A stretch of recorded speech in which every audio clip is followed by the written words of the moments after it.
All right, moving on here. Sauerkraut, live foods. Cabbage is very healing all by itself. Anti-cancer nutrient, fantastic food. And it's actually slightly acidic, which makes it good to consume with minerals.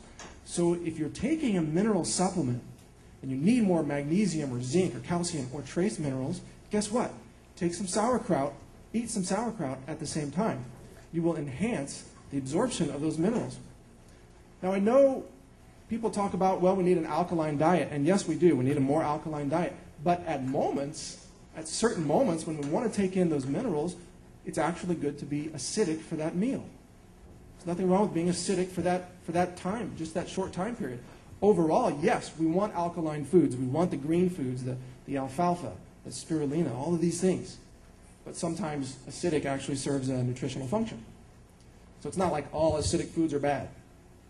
Of course, phosphoric acid in Coca-Cola probably is. Yeah.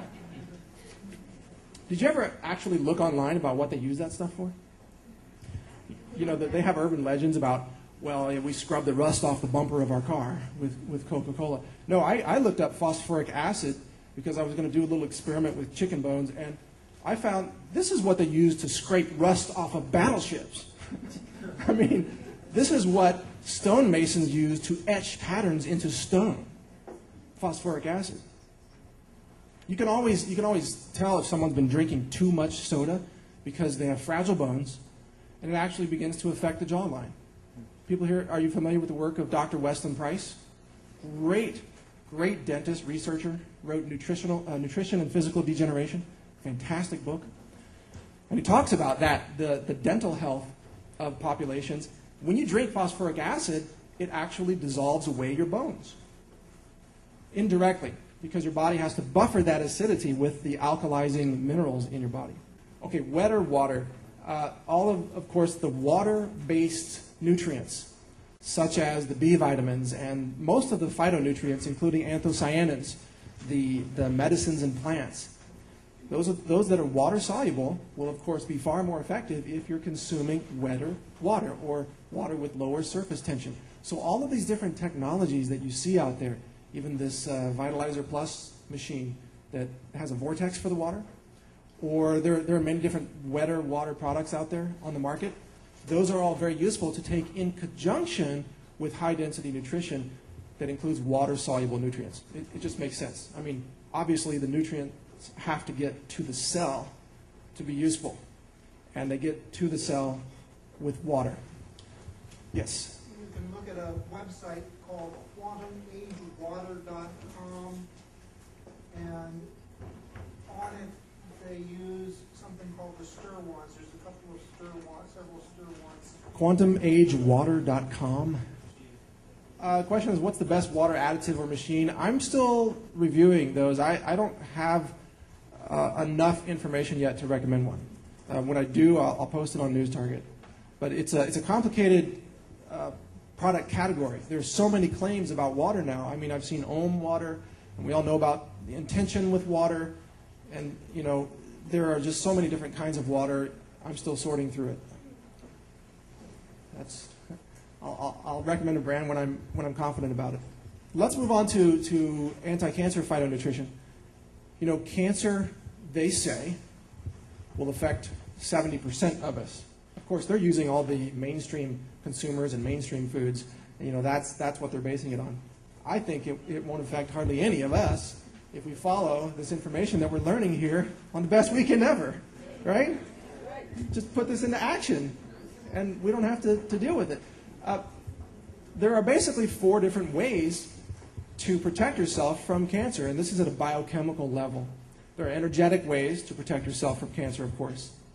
And I have a whole segment about energy and cancer and emotions and cancer, but that's a different segment. So biochemically, different foods accomplish these 4 different functions. So for example, if you want to block carcinogens, it's great to eat lots of berries, fresh, raw berries, goji berries, for example. If you want to halt tumors, garlic is number 1. Nothing beats garlic for halting the formation of tumors.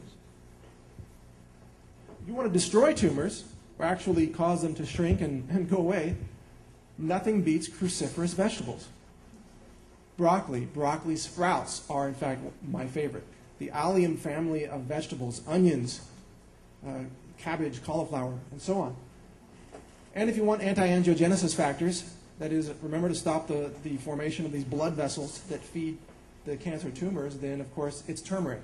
That's the number one. So the top 4 foods, medicinal foods for these 4 anti-cancer functions are, in my opinion, based on my research, berries, garlic, cruciferous vegetables, and turmeric, which has the active ingredient curcumin. Now, here's why this matters.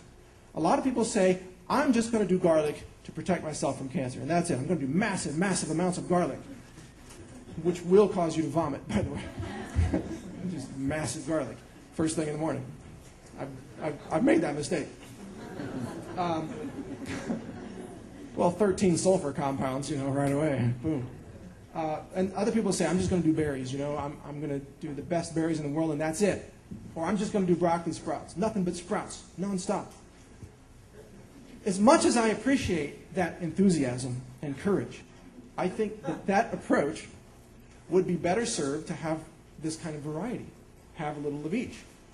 And if you have a little of each, then you block cancer in not just these 4 different ways, but in fact, you're taking in hundreds of different phytochemicals and phytonutrients that nature has synthesized in the plant that your body knows how to work with, hundreds of different approaches to stop cancer. And of course, we all have microcancer tumors within us. I think autopsies show that 98% of men, when they die, they have microcancer tumors in their pituitary system. But they don't become diagnosed as cancer. They don't grow to become big tumors. Why not? Because of the anti-angiogenesis factors. Because you are, in effect, blocking the ability of those cancer tumors to become rebellious cells and to follow their own agenda, which is to grow and multiply and feed themselves. And you can block that by combining these phytonutrients. And you don't even need very much. Just a handful of berries, a little bit of garlic, a little bit of raw broccoli sprouts, and some turmeric every day. And that's the key, is doing it every day. It's called the metronomic therapy system of cancer treatment. That's a term used by oncologists when they give you a little bit of chemotherapy every day. Just a little poison today and tomorrow and the next day. But they realize that cancer tumors are killed more easily when they poison your body on a regular basis.